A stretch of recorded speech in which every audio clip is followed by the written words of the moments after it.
कहानी की शुरुआत होती है एक तूफानी रात से। एक आदमी भागते हुए एक टेलीफोन बूथ में घुसता है और किसी को कॉल करता है। कॉल कनेक्ट होती है डॉक्टर हीरो मार्टिन से, जो उस वक्त इटली में थी। वो एक माइक्रोबायोलॉजिस्ट थी और कभी कभी नासा के साथ भी काम करती थी। वो आदमी कहता है कि उसका नाम एंजो है और एक टैंक से कुछ निकल रहा है जिससे लोग मर रहे हैं। मार्टिन्स को कुछ समझ नहीं आता। एंजो बताता है कि ये टैंक ऑस्ट्रेलिया में 70 के दशक में मिला था। मार्टिन्स के चेहरे पर दहशत आ जाती है क्योंकि वो समझ जाती हैं कि ये नासा का टैंक था जो दशकों पहले गायब हो गया था। वो एंजो को शांत करने की कोशिश करती हैं, मगर तभी कॉल कट जाती है क्योंकि एंजो अपनी जान गंवा चुका था। कुछ दिन बाद मार्टिन्स उस जगह पहुंचती हैं जहां मेजर रॉबर्ट क्विन उनकी मदद के लिए मौजूद था। उसके साथ उसकी पार्टनर ट्रिनी रोमानो भी थी। मार्टिन्स को ये देखकर हैरानी होती है कि पूरी जांच के लिए केवल 2 लोग भेजे गए थे। मार्टिन्स उन्हें बताती हैं कि 1979 में स्काईलैब नाम का एक स्पेस स्टेशन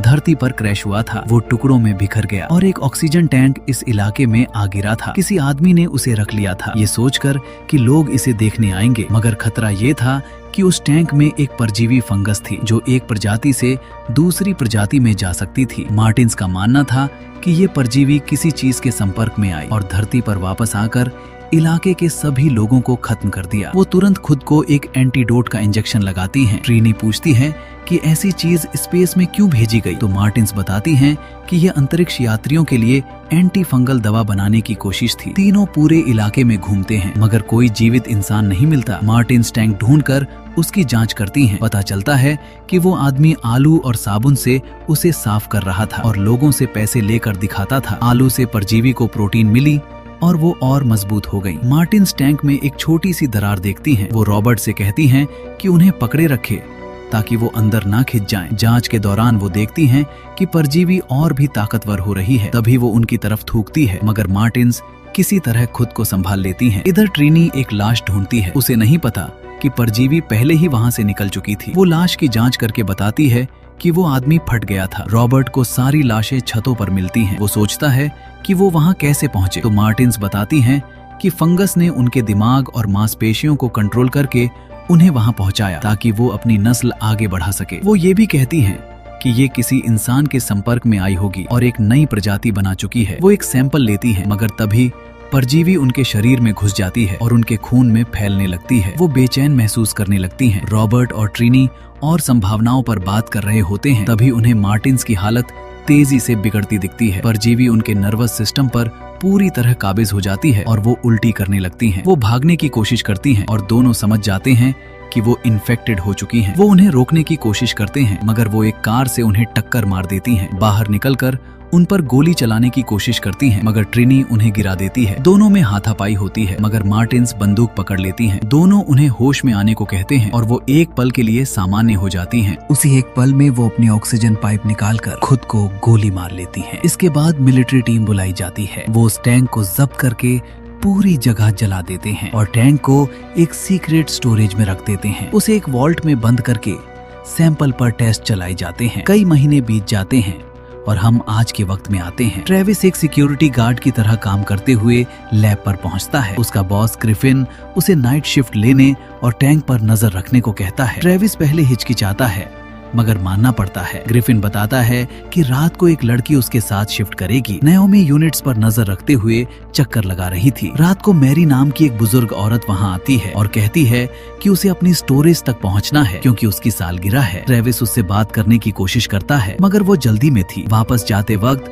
ट्रेविस को एक सीटी जैसी आवाज सुनाई देती है मगर वो ज्यादा ध्यान नहीं देता। मैरी अपनी वॉल्ट से एक बंदूक निकालती है। वो बेहद उदास थी और खुद को खत्म करना चाहती थी मगर अचानक रुककर पहले थोड़ा सो जाने का फैसला करती है। ट्रेविस म्यूजिक सुन रहा होता है, तभी वो आवाज फिर आती है। वो बाहर जाकर नाओमी को इसके बारे में बताता है। नाओमी तुरंत जांच में लग जाती है और ट्रेविस की बातों को नजरअंदाज करती है। वो सब कुछ चेक करती है मगर कुछ नहीं मिलता। ट्रेविस कहता है कि शायद कुछ मामूली बात होगी और अपना नाम टी केक बताता है। नाओमी ये सुनकर हैरान होती है। ट्रेविस कहता है कि इसके पीछे एक लंबी कहानी है। तभी नाओमी का फोन बजता है जिससे वो चिढ़ जाती है। कॉल काटकर कहती है कि उसकी भी एक लंबी कहानी है। दोनों हाथ मिलाते हैं और नाओमी उसके हाथ पर एक टैटू देखती है। तभी वो आवाज फिर आती है और दोनों मिलकर जांच करने निकल पड़ते हैं। इधर रॉबर्ट रात को सो रहा होता है तो उसे एक कॉल आती है। एक औरत कहती है कि वो 1978 प्लिमथ डस्टर बेचने के बारे में कॉल कर रही है। रॉबर्ट कहता है कि 5 मिनट में कॉल करता है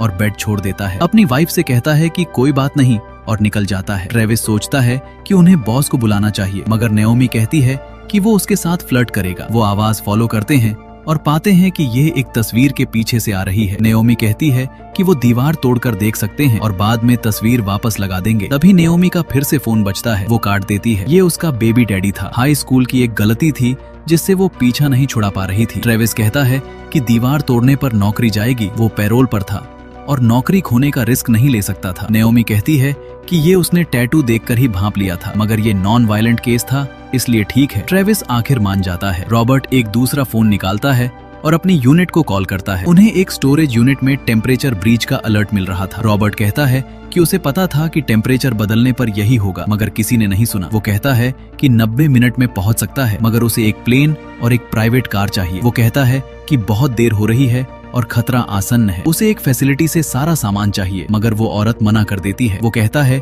कि गॉर्डन ग्रे से परमिशन ले सकती है, मगर किसी को बताए नहीं। वो उसका नाम पूछता है और वो एबिगेल बताती है। रॉबर्ट कहता है कि उसने अपनी जिंदगी लगाकर मिलिट्री में अपनी जगह बनाई है और अगर वो अपने देश को इस अनजान खतरे से बचाना चाहती है तो उसकी मदद करे। वो मान जाती है और कहती है कि वो 90 मिनट में वहां होगा। दोनों दीवार तोड़ते हैं और एक वॉल्ट में थर्मिया स्टार्ट ब्रीच पाते हैं। ट्रेविस उसमें झांकने की कोशिश करता है और दीवार से गिर जाता है। नेओमी जांच करती है और बताती है कि सिस्टम टेम्परेचर बदलने पर बंद हो जाने के लिए बना था, मगर वो समझ नहीं पा रही कि इतनी टेम्परेचर सेंसिटिव चीज वॉल्ट में क्या रखी थी। नेओमी भी अंदर आ जाती है। ट्रेविस बताता है कि ये पहले मिलिट्री स्टोरेज था जिसे बाद में साफ करके बेच दिया गया। वो सर्किट्स देखते हैं और पाते हैं कि बेसमेंट में एक छुपा हुआ सर्किट है। नेओमी कहती है कि उन्हें नीचे जाना चाहिए, मगर ट्रेविस कहता है कि वो सील्ड है। नेओमी एक ट्यूब लैडर दिखाती है और उसे साथ आने को कहती है। ट्रेविस तैयार नहीं होता तो वो कहती है कि वो खुद जाएगी। वो मैप की फोटो खींचती है। ट्रेविस सोचता है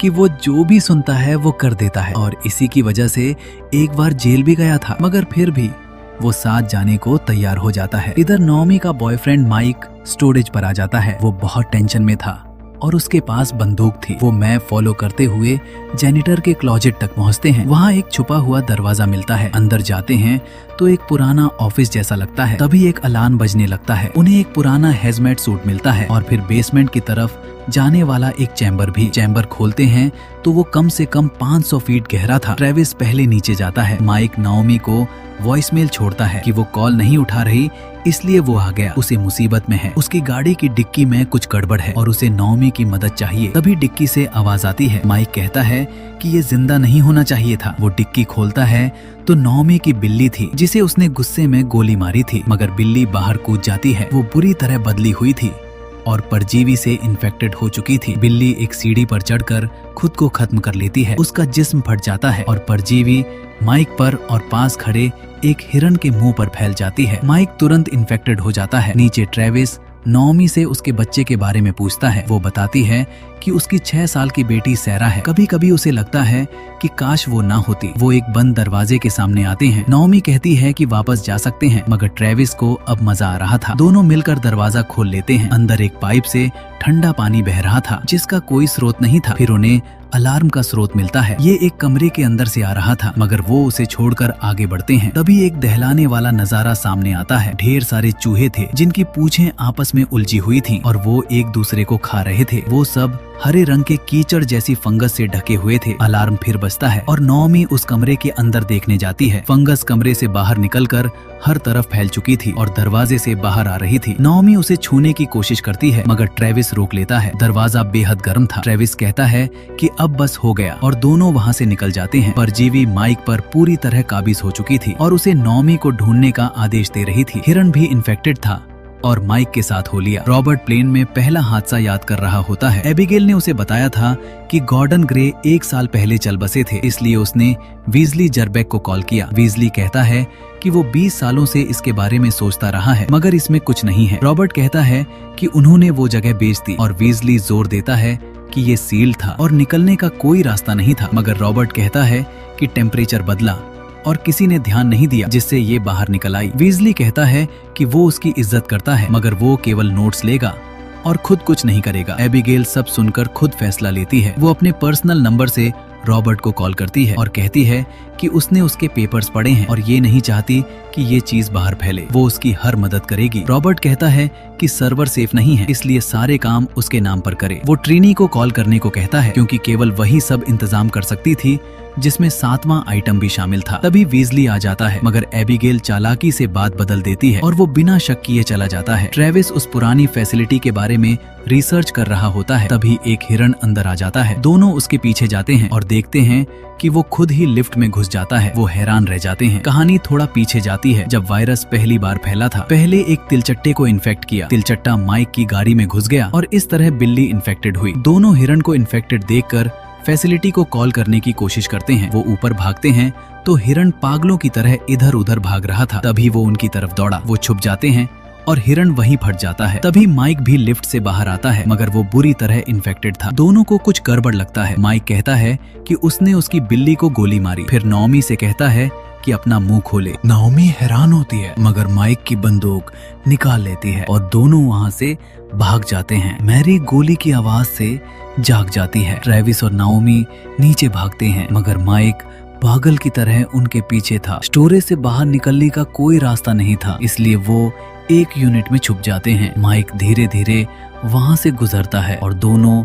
जान बचाने के लिए बिल्कुल चुप रहते हैं। मगर ट्रेविस की जेब से एक टॉर्च गिर जाती है, मगर उससे पहले ट्रेविस टॉर्च उठा लेता है और माइक वहाँ से चला जाता है। दोनों सोचते हैं कि अब सेफ हैं, मगर ट्रेविस के पीछे रखी चीजें गिर जाती हैं। माइक आ जाता है और शटर तोड़ने की कोशिश करता है, मगर दोनों पूरी ताकत से शटर खींचते हैं, जिससे उसकी उंगलियां टूट जाती हैं। नाओमी फैसिलिटी का नंबर ढूंढती है जो एक मिलिट्री बेस तक जाता था। ट्रेविस कहता है कि माइक के तोड़ने से पहले मिलिट्री को बताना होगा। रॉबर्ट को ट्रिनी एयरपोर्ट पर लेने आती है। उसके पास सारा सामान था, जिसमें 7वां आइटम भी शामिल था। दोनों निकल जाते हैं। तभी एबिगेल का कॉल आता है। वो कहती है कि एक औरत ने फैसिलिटी से कॉल किया है और वो उसे होल्ड पर रखे हुए है। एबिगेल कॉल कनेक्ट करती है। रॉबर्ट नाओमी से सब सुनता है और हिरण के बारे में पूछता है। नाओमी बताती है कि हिरण गलियारों में घूम रहा था। रॉबर्ट समझ जाता है कि ये नए तरीके खोज रही है। वो कहता है कि वहीं रहें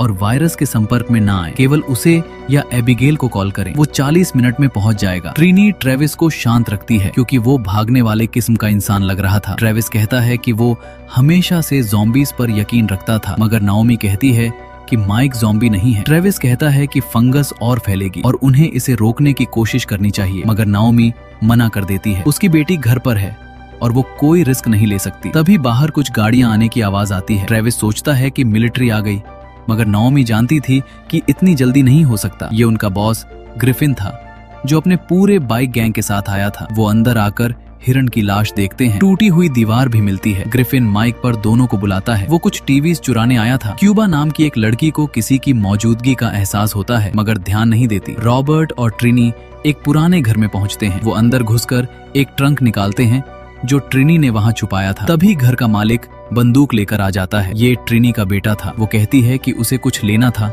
और निकल जाती है। रॉबर्ट से वादा करती है कि सबकी जान बचाएगी। ट्रेविस कहता है कि उन्हें ग्रिफिन की मदद करनी होगी। नाओमी कहती है कि वो अपनी जान नहीं दे सकती। ट्रेविस कहता है कि ये जगह जेल से निकलने के बाद उसे पहली नौकरी दी थी और वो वहाँ के लोगों को नहीं मरने दे सकता। नाओमी भी मान जाती है। वो टीवीज लोड करने लगते हैं। तभी एक टीवी चालू हो जाता है, जिससे माइक का ध्यान खिंचता है। ट्रेविस और नाओमी भी आवाज सुनते हैं, मगर माइक उनसे पहले पहुंच जाता है। माइक सबके ऊपर उल्टी कर देता है, फिर शटर गिराकर ट्रेविस की तरफ दौड़ता है, मगर तभी किसी ने उसके सिर में गोली मार दी। ये मेरी थी। माइक फट जाता है। ग्रिफिन सब सुनकर बंदूक निकाल लेता है। ट्रेविस मेरी को सेफ जगह ले जाता है। एबिगेल रॉबर्ट को बताती है कि कुछ मिनट पहले कुछ लोग फैसिलिटी में आए हैं और नाओमी अब कॉल नहीं उठा रही। रॉबर्ट कहता है कि उसे जल्दी एक सैटेलाइट चाहिए जो उस जगह का टेम्परेचर ट्रैक करे और देखे कि कोई इन्फेक्टेड बाहर तो नहीं जा रहा। एबिगेल कहती है कि वो किसी को जानती है जो मदद कर सकता है। फिर कहती है कि उसने उसके पेपर्स पढ़े हैं और जानती है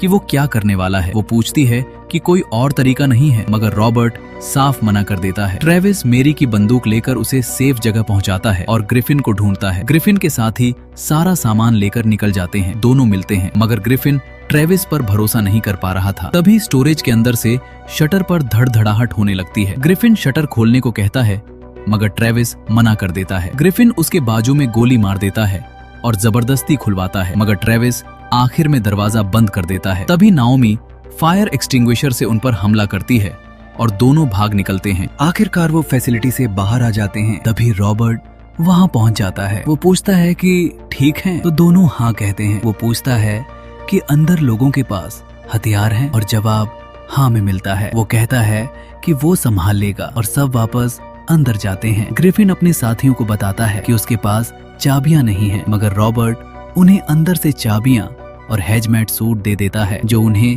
परजीवी से बचाएंगे। वो कहता है कि उन्हें बेसमेंट में जाकर एक मशीन रखनी है। ट्रेविस कहता है कि ये एक नोक है और पूरे शहर को तबाह कर देगी। रॉबर्ट कहता है कि बेसमेंट 500 फीट नीचे है और विस्फोट से किसी को नुकसान नहीं होगा। नेओमी कहती है कि वो सहमत है क्योंकि फंगस तेजी से फैल रही है। रॉबर्ट बताता है कि नोक के बाद 16 मिनट में बाहर निकलना होगा। वो खुद पीछे रहेगा और किसी भी इन्फेक्टेड को बाहर निकलने से रोकेगा। ट्रेविस तैयार हो जाता है और काम शुरू हो जाता है। इन्फेक्टेड स्टोरेज से बाहर निकलने लगते हैं। ग्रिफिन बंदूक निकालता है मगर वो कहते हैं कि ठीक है और बाहर जाने लगते हैं। ग्रिफिन क्यूबा को अंदर देखता है जो अचानक उसके सामने फट जाती है। नेओमी और ट्रेविस तैयार होकर अंदर जाते हैं। रॉबर्ट पीछे रहकर सभी गाड़ियों के टायर पंक्चर करने लगता है। एक इन्फेक्टेड बाहर निकल जाता है। एबिगेल रॉबर्ट को गाइड करती है और वो उसे गोली मार देता है मगर उसकी कमर जवाब दे देती है और वो गिर जाता है। नेओमी और ट्रेविस चैम्बर तक पहुंचते हैं और बेसमेंट में उतर जाते हैं। रॉबर्ट कहता है कि उसकी कमर ने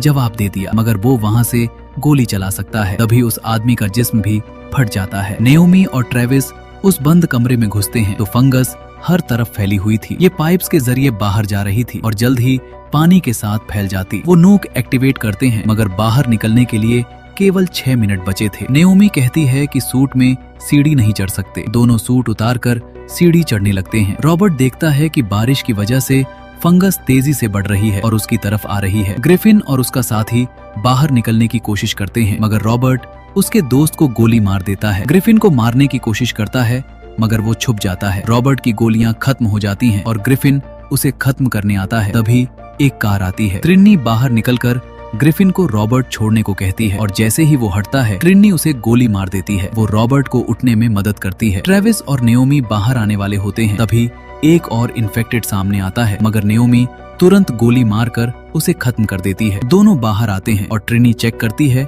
कि वो साफ हैं। चारों गाड़ी में बैठकर भागते हैं मगर बहुत देर हो चुकी थी। नोक फट जाता है, पूरी फैसिलिटी तबाह हो जाती है और धमाका उनकी गाड़ी के करीब आ जाता है मगर आखिरी लम्हे में वो बच निकलते हैं। वेजली से अधिकारी सवाल जवाब कर रहे थे कि उसने मामले को गंभीरता से क्यों नहीं लिया और सचेत करने वालों को क्यों चुप कराया, मगर मीडिया ने आखिरकार रॉबर्ट का काम पहचाना और उसे क्रेडिट दिया। एबिगेल हॉस्पिटल में उससे मिलने आती है और अपना असली नाम ईसानी बताती है। उसी ने उसके पेपर्स पब्लिश किए थे ताकि लोगों को पता चले। रॉबर्ट उसका शुक्रिया अदा करता है और कहता है कि उसके बिना ये सब मुमकिन नहीं था। ट्रेविस नेओमी और उसकी बेटी के साथ खेल रहा होता है। वो बताता है कि टी केक नाम के पीछे एक पेस्ट्री की दुकान की कहानी है। उसके पास पैसे नहीं थे इसलिए वो वहाँ से चोरी किया करता था और तभी से दोस्त उसे टी केक बुलाने लगे। दोनों के बीच एक गहरा रिश्ता बन चुका था। पहली बार नेओमी को लगा कि वो किसी मर्द पर भरोसा कर सकती है। कहानी के आखिर में हम एक जंगल में